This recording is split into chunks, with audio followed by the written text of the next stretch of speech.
겉에서부터 무언가 야리꾸리한 분위기를 풍기는 오늘의 주인공 6.1식 전차 되시겠다. 2차 대전 후 1955년 육상 자위대는 새로운 전차를 사용하기를 원하고 있었다.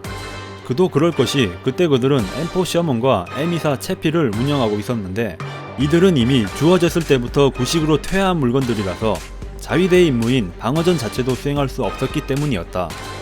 당장 한국전쟁으로 이 둘의 한계를 명확하게 목격했던 자위대는 육상 자위대를 위해 M47 패튼이나 M48을 도입하려 했으나 여기서 일본의 뿌리 깊은 전통인 군수업체 정부 간의 독하디독한 정기형 유착 때문에 일본 자체 기술로도 M47급은 만들 수 있다 라는 여러 의미로 역같은 결론을 내려버리고 개발을 진행하게 되었다. 그로 인해 6.1식 전차는 6년 뒤 정식 채용되고 배치되지만 배치가 되자마자 온갖 문제점이 대폭발하는 진짜 병신 전차가 돼버리고 만다. 이놈의 문제를 정리하자면 MBT 주제에 파워팩이 안 들어갔고 보는 사람의 어휘를 가출시키는 초저연비였던 데다가 구동부 자체 퀄리티도 치아 때보다 나아진 게 없고 약해 빠진 궤도 수명에다가 이게 전차인지 장갑차인지 의심갈 정도로 종이장갑 그 자체였다. 그런 단점들을 무시하더라도 덩치는 T-3485보다 큰데 무게는 꼴랑 5톤 정도 더 무거운 35톤이었던 괴랄한 전차였던 것이 바로 문제의 출발점이었다.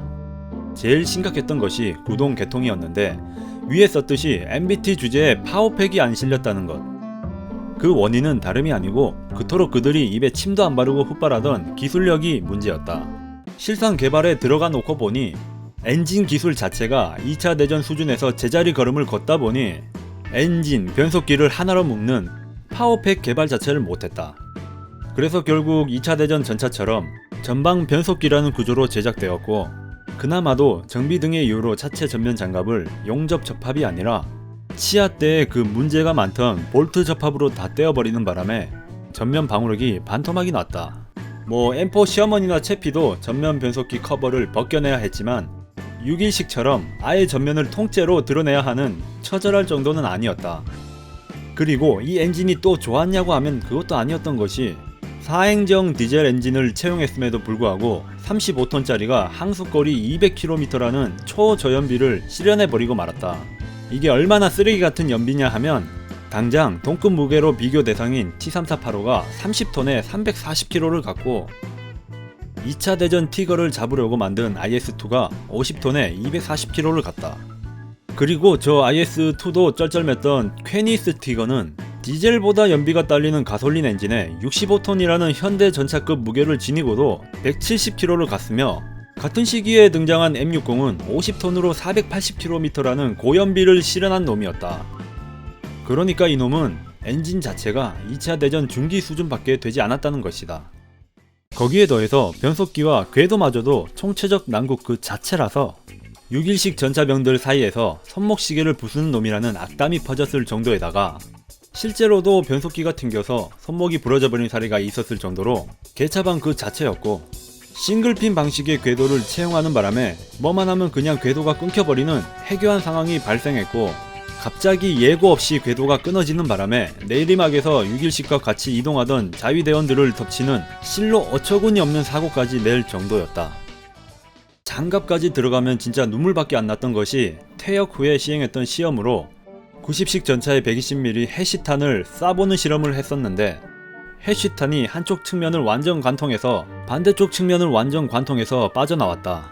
이게 왜 문제냐고? 해시탄은 통칭 점착유탄이라는 이름으로 불리며 점착이라는 이름에서 알 수 있듯이 탄두를 비활성 둔감 장약으로 만들어서 착탄 시에 탄두가 물렁하게 붙어버린 후 폭발. 그 충격파로 전차에 내상을 입히는 것인데 그 탄이 점착도 못하고 그냥 뚫어버릴 정도로 허약했다는 것이다. 이건 사실상 이지의 셔먼보다 약간 나은 수준이었고 하다못해 종이 장갑으로 악면 높던 MBT들도 이 정도로 옆이 구리진 않았다는 걸 떠올리면 도대체 뭘 하면 이딴 물건을 만들 수 있는지 놀라울 따름이다.